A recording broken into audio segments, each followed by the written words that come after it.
नमस्कार मंडळी, मी उषाच किचनमध्ये तुमचं सगळ्यांचं खूप खूप मनापासून स्वागत करते। तर आज आपण बनवायला अतिशय सोपी, चवीला एकदम टेस्टी किंवा हॉटेल रेस्टॉरंटमध्ये गेल्यानंतर आवडीने मागवला जाणारा पदार्थ काजू पनीर कसं बनवायचं ते पाहतोय। तर रेसिपी पाहिल्यानंतर तुम्हाला आवडणारच आहे, त्यामुळे व्हिडिओला एक लाईक करा आणि जास्तीत जास्त रेसिपी तुमचा मित्रपरिवार नातेवाईकांबरोबर शेअर करा। चला तर मग रेसिपीला आपण सुरुवात करूया। तर इथे मी साधारण पाव किलो एवढं पनीर घेतलेलं आहे। पनीर इथे मी अशा पद्धतीने छोट्या छोट्या क्यूबमध्ये कट करून घेतलेला आहे। आता पनीरचा आकार तुमच्या आवडीनुसार तुम्ही थोडासा मोठा सुद्धा ठेवू शकता। तर पनीर कट केल्यानंतर इथे मी 2 मीडियम आकाराचे कांदे सुद्धा बारीक चिरून घेतले। 10 ते 12 काजू भिजत ठेवून त्याची पेस्ट केलेली आहे आणि 2 मीडियम आकाराचे टोमॅटोची सुद्धा इथे मी प्युरी करून घेतली। आता आपण फोडणी घालून घेऊया। तर कढईमध्ये साधारण 2 चमचे तेल टाकून घेतलं। त्यामध्ये लवंग, दालचिनी, काळी मिरी, तेजपत्ता, त्यासोबतच हिरवी वेलची आणि मसाला वेलची, अर्धा चमचा जिरे। आता ही सर्व खडे मसाले तेलावरती थोडेसे परतून घ्यायचे। जिरे छान फुलायला लागले की ह्यामध्ये 2 मीडियम आकाराचे कांदे अगदी बारीक चिरून घेतलेले आहेत ते टाकून घेतले आणि कांदा थोडासा मऊ झाला की ह्यामध्ये 1 चमचा आलं लसूण पेस्ट टाकायची। आलं लसूण पेस्टचा कच्चेपणा कमी होईपर्यंत आपल्याला इथे परतून घ्यायचा आहे। तर इथे पाहू शकता कांदा सुद्धा छान मऊ झालेला आहे आणि आलं लसणाचा सुद्धा कच्चेपणा कमी झाला। तर ह्यामध्ये पाव चमचा हळद, 2 चमचे लाल तिखट किंवा चवीनुसार लाल तिखट, 1 चमचा धने पावडर, त्यासोबतच अगदी अर्धा चमचा ह्यामध्ये गरम मसाला टाकायचा।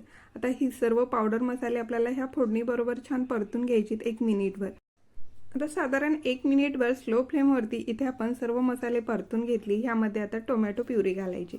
टोमॅटो प्युरी घातल्यानंतर टोमॅटोचा पूर्णपणे कच्चेपणा कमी होईपर्यंत इथे आपल्याला परतून घ्यायचे। गॅसची फ्लेम मिडियम केलेली आहे। मिडियम फ्लेमवरती साधारण 2 ते 3 मिनिटांसाठी टोमॅटो प्युरी छान अशी परतून घेतली। आता ह्या स्टेजला आपल्याला ह्यामध्ये चवीनुसार मीठ टाकायचं आहे। तर इथे मी 1 चमचा मीठ टाकून घेऊन पुन्हा 1 मिनिटभर परतून घेतलं। तर टोमॅटोचा पूर्णपणे कच्चेपणा कमी झालेला आहे। जर टोमॅटोमध्ये थोडासा कच्चेपणा राहिला तर ग्रेव्हीला पाहिजे अशी चव येणार नाही। त्यामुळे अशा पद्धतीने तेल सुटायला लागल्यानंतरच ह्यामध्ये आपल्याला काजूची पेस्ट टाकायची। तर बघा इथे आपण काजूची पेस्ट टाकल्यानंतर ह्या ग्रेव्हीचा कलर पूर्णपणे बदलला जातो आणि दिसायला अतिशय सुंदर अशी ही ग्रेव्ही तयार होते आणि चवीला सुद्धा तेवढीच टेस्टी लागते। आता ही काजूची पेस्ट टाकल्यानंतर सुद्धा आपल्याला छान असं तेल सुटेपर्यंत परतून घ्यायचं। तर इथे तुम्ही पाहू शकता मस्त असं ह्याला तेल सुटायला लागलेलं आहे। आता ह्यामध्ये आपल्याला गरजेनुसार पाणी टाकायचं आहे। तर पाणी खूप जास्त टाकायचं नाही। तर इथे मी साधारण लहान वाटीने 1 वाटी एवढं पाणी टाकून घेतलेलं आहे। हे छान मिक्स करायचे आणि साईडला आपण शिजत ठेवूया। तोपर्यंत काजू आणि पनीर थोडंसं शालो फ्राय करून घ्यायचे। तर इथे मी पॅनमध्ये अगदी थोडंसं तेल टाकून घेतलं। ह्यामध्ये काजू टाकून थोडेसे परतून घेतलेले आहेत। आता काजू काढून घेतल्यानंतर त्याच पॅनमध्ये आपल्याला पनीर सुद्धा थोडंसं शालो फ्राय करून घ्यायचं आहे। हलकासा गोल्डन ब्राऊन कलर येईपर्यंत हे परतून घ्यायचे। मध्ये मध्ये आपण जो मसाला शिजत ठेवलेला आहे त्याला सुद्धा मिक्स करत राहायचं आहे। ह्यामध्ये आपण काजूची पेस्ट टाकलेली असल्यामुळे कढईच्या तळाला मसाला चिकटू शकतो। आता आपण ह्यामध्ये टाकूया अर्धा चमचा कसुरी मेथी आणि अगदीच पाव चमचा ह्यामध्ये पनीर मसाला टाकायचा। 2 हिरव्या मिरच्या अशा पद्धतीने उभ्या चिरून टाकायच्या। त्यासोबतच ह्यामध्ये आपण जे शालो फ्राय करून घेतलेलं पनीर आणि काजू आहे ते सुद्धा टाकायचं आणि मसाल्याबरोबर हे सर्व छान परतून घ्यायचे, मिक्स करून घ्यायचं आहे।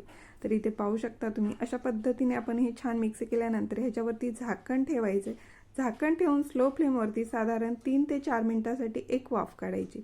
तर 3 ते 4 मिनिटाची वाफ काढणं मात्र गरजेचं आहे। हा जो मसाला आहे पनीरमध्ये छान मुरला जातो आणि ह्या काजू पनीरला मस्त अशी चव येते। तर हा काजू पनीर मसाला तुम्ही चपाती बरोबर, नान बरोबर किंवा पुरी बरोबर सुद्धा खाऊ शकता। चवीला अतिशय छान लागतो। तर ह्या पद्धतीने काजू पनीर घरी नक्की ट्राय करा। रेसिपी आवडल्यास लाईक करा। जास्तीत जास्त रेसिपी तुमचा मित्रपरिवार नातेवाईकांबरोबर शेअर करा। उषाज किचनला अजून तुम्ही सबस्क्राईब केलं नसेल तर प्लीज उषाज किचनला सबस्क्राईब करा आणि अशाच एका छानशा रेसिपीसोबत आपण लवकरच पुन्हा भेटू। धन्यवाद।